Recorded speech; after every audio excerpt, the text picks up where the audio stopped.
తెలంగాణ రాష్ట్రంలో బీఆర్ఎస్ ప్రభుత్వం హయాంలో యాదాద్రి టెంపుల్ అంటే యాదగిరిగుట్ట టెంపుల్, లక్ష్మీనరసింహస్వామి టెంపుల్ కావచ్చు, తర్వాత వేములవాడకు సంబంధించి రాజరాజేశ్వర స్వామి టెంపుల్ కావచ్చు, ఇప్పుడు ధర్మపూర్లో లక్ష్మీ నరసింహస్వామి టెంపుల్ కూడా ఉంది. సో అక్కడ యాదాద్రిలో అదొక తెలంగాణకు తిరుపతిగా తయారు చేశారు. నెక్స్ట్ మరి ఆది శ్రీనివాస్ విప్పుగా కూడా ఇప్పుడు కాంగ్రెస్ విప్పుగా ఉన్నారు. ఆయన మొదటిసారి ఎమ్మెల్యే గెలిచారు. ఒక మాస్టర్ ప్లాన్ క్రియేట్ చేస్తున్నారు. ధర్మపురి లక్ష్మీ నరసింహస్వామికి సంబంధించి ఆలయ అభివృద్ధి కోసం ఏం చేస్తున్నారు? మీరు తప్పకుండా అండి, మీరు ఏదైతే శ్రీ లక్ష్మీనరసింహ దైవక్షేత్రం స్వయంవారు స్వయముగా వేసినటువంటి క్షేత్రం, ఆ క్షేత్రం లోపల ఏదైతే యాదాద్రి ఏ విధంగా అయితే అప్పుడున్న ప్రభుత్వం అభివృద్ధి చేసిందో, ఇప్పుడు గౌరవ ముఖ్యమంత్రి వర్యులతో టెంపుల్ సిటీగా ధర్మపురి లక్ష్మీనరసింహ దైవక్షేత్రాన్ని కూడా ఒక మాస్టర్ ప్లాన్ ద్వారా పెద్ద ఎత్తున నిధులు తీసుకొచ్చి రాబోయే 27లో గోదావరి పుష్కరాలు వస్తున్న సందర్భం లోపల మన పవిత్రమైన గోదావరి తీరాన టెంపుల్ సిటీ లక్ష్మీనరసింహస్వామి దైవక్షేత్రాన్ని ధర్మపురి ప్రాంతమంతా అన్ని విధాలు అభివృద్ధి చేసే విధంగా ప్రత్యేకంగా ముఖ్యమంత్రి గారితో దృష్టికి తీసుకెళ్ళి నా ప్రాంతానికి అనేక నిధులు తీసుకొచ్చే విధంగా నా ప్రయత్నం ఉంటుంది అనే విషయాన్ని తెలియజేస్తుంది. ఒక ఎమ్మెల్యేగా గెలిచిన తర్వాత ధర్మపురి పట్టణాన్ని మీరు అభివృద్ధి చేయడానికి ఇచ్చిన హామీల విషయంలో ముఖ్యంగా తాగునీటి సమస్య ఒకటి ఉన్నట్టు స్పష్టమవుతుంది. At the same time bus depot ఒకటి ఏర్పాటు చేస్తామని చెప్పారు. సో యాక్చువల్గా మీరు ఎమ్మెల్యేగా ఇవి కష్టం, కానీ ఇప్పుడు మంత్రి అయ్యారు. So as soon as possible ఇవి క్లోజ్ చేస్తారు, ప్రజలకు నమ్మకం ఉంది. Okay, at the same time ఈ ప్రజలకు ఇచ్చిన హామీలు ఎప్పటి వరకు నెరవేరుస్తారంటే? తప్పకుండా అండి, ఏదైతే మాకు ఉన్నటువంటి పరిస్థితుల లోపల ఆ దేవుడి యొక్క దయతో ప్రజల దయతో రాష్ట్ర క్యాబినెట్లో అవకాశం వచ్చిన తర్వాత మొన్నటి వరకు ఏంటంటే ముఖ్యమంత్రి గారి దగ్గర కానీ సంబంధించిన శాఖ మంత్రి దగ్గర పోయి ఒక ఎమ్మెల్యేగా విప్పుగా అన్న ఈ పని నా నియోజకవర్గం లోపల ఈ యొక్క ప్రజలకు సంబంధించిన సమస్య ఉంది, పరిష్కారం చేయాలని చెప్పి ఈరోజు రాష్ట్ర క్యాబినెట్లో సహచర మంత్రిగా ఉన్నా నేను. అంటే నాకు ఆ శాఖలకు సంబంధించిన మంత్రులతో సహచర సోదరుడిగా ఉన్నటువంటి సందర్భం కానీ అనేక అంశాల్లో కూడా నేను సమానంగా ఆ ముఖ్యమంత్రి గారు ఇచ్చిన అవకాశం, ఆ దేవుడు ఇచ్చిన అవకాశం, ప్రజలు ఇచ్చిన అవకాశాన్ని ఒక మంత్రిగా నాకు ఆ సమస్యలు పరిష్కారం చేసుకోవడానికి నా సమస్యలకు తక్షణమే నిధులు తెప్పించే విధంగా నాకు ఒక గొప్ప అవకాశం మంత్రి ద్వారా రావడం జరిగింది.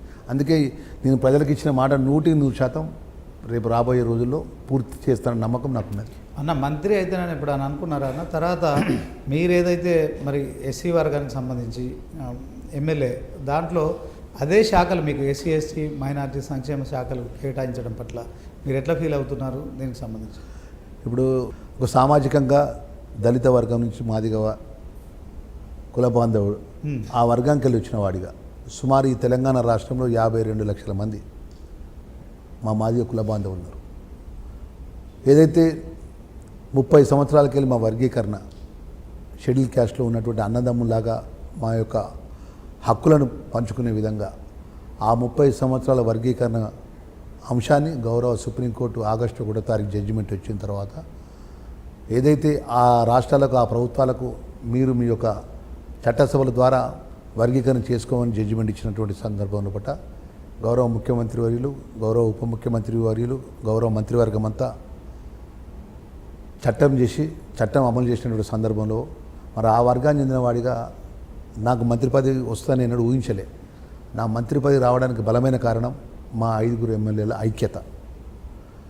ఆ వర్గాన్ని చెందినటువంటి మా 5 ఎమ్మెల్యేలు ఏదైతే మందల శామ్యుల్ గారు కానీ, అదేవిధంగా మా అన్నగారు మానకొండ ఎమ్మెల్యే సత్యనారాయణ గారు, కమ్మపల్లి సత్యనారాయణ గారు కానీ, అదేవిధంగా మా జుక్కల్ ఎమ్మెల్యే లక్ష్మీకాంతం అన్న గారు కానీ, అదే మా నకరకల్ ఎమ్మెల్యే మా వీరేశం అన్న గారు కానీ, అదేవిధంగా మా కాల యాదన్న గారు కానీ, మేమందరం ఐకమత్యంతో మా 5 ఎవరికి మా వర్గం నుంచి ప్రాతినిధ్యం. ఎందుకంటే చట్టాన్ని మీరు చేసినారు, ముఖ్యమంత్రి వర్గం, మంత్రివర్గం, ప్రభుత్వం చట్టాన్ని అమలు చేసే విషయంలో మా క్యాబినెట్లో కూడా మాకు అవకాశం కావాలని చెప్పి మేము అఖిల భారత కాంగ్రెస్ పార్టీ మల్లికార్జున ఖార్గే గారికి, రాహుల్ గాంధీ గారికి, సోనియా గాంధీ గారికి మా యొక్క ప్రతిపాదన ఏదైతే ఉన్నదో న్యాయమైన ప్రతిపాదనని మా incharge general secretary Meenakshi Natarajan గారికి, మా పిసిసి అధ్యక్షులు గారు, మా ముఖ్యమంత్రి గారి యొక్క నేతృత్వంలో మా ఇచ్చిన ప్రతిపాదన మా 5 ఎవరికి వచ్చినా ఒకటే అన్నటువంటి ఆలోచన పరంగా ఉన్నటువంటి ఆలోచనని వాస్తవికంగా ప్రజలకు ఏదైతే 52 లక్షల తెలంగాణ రాష్ట్రంలో అతిపెద్ద వర్గం మాదిగ వర్గం,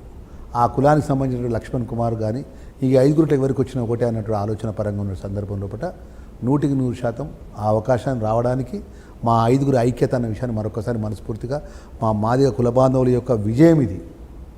ఇలా అఖిల భారత కాంగ్రెస్ పార్టీ మమ్మల్ని గుర్తించిందంటే వీరు అడిగే న్యాయమైన సమస్య. వర్గీకరణ కోసం ఏదో 30 సంవత్సరాలు పోరాటం చేస్తున్నటువంటి ఏబిసిడి వర్గీకరణ చట్టాన్ని చేసిండ్రు. ఆ చట్టాన్ని అమలు చేసినందుకు కూడా రాష్ట్ర క్యాబినెట్లో కూడా ఆ వర్గం నుంచి ఒక ప్రాతినిధ్యం ఉండాలని చెప్పి నాకు ప్రత్యేకంగా మా ఐదుగురిట్లోకి ఒకరికి అవకాశం రావాలని ఈరోజు డిప్యూటీ చీఫ్ మినిస్టర్ గారు మా బట్టి విక్రమార్క గారు కానీ, గౌరవనీయులు స్పీకర్ గారు కానీ, అదేవిధంగా గౌరవనీయులు మా దామోదర్ రాజానసింహన్న ఈరోజు మా వర్గీకరణ విషయంలో ప్రత్యేకమైనటువంటి ప్రాతినిధ్యం వారు. ఎందుకంటే వారి యొక్క ఆలోచన విధానం ఆ రోజు సుప్రీంకోర్టు జడ్జిమెంటుకు ఆర్గ్యుమెంట్స్ అప్పుడు కూడా వారి యొక్క నేతృత్వంలో మేము ఢిల్లీ కూడా పోవడం ఉంది ముఖ్యమంత్రి గారు ఆదేశంగా. అన్నదమ్ములాగా మేమందరం కలిసి ఈరోజు కాంగ్రెస్ పార్టీ కార్యకర్త నుంచి ఈ స్థాయికి వచ్చిన వ్యక్తిగా ఆ వర్గంలో 5 ఎమ్మెల్యేల ఐక్యతతో ఉన్నటువంటి అంశం అధిష్టానం దృష్టిలో పెట్టుకొని ఈరోజు మంత్రివర్గంలో ఇంత పెద్ద అవకాశం రావడం జరిగింది. నాకు 100% ఒకటి మీ ఛానల్ ద్వారా మా ప్రజలు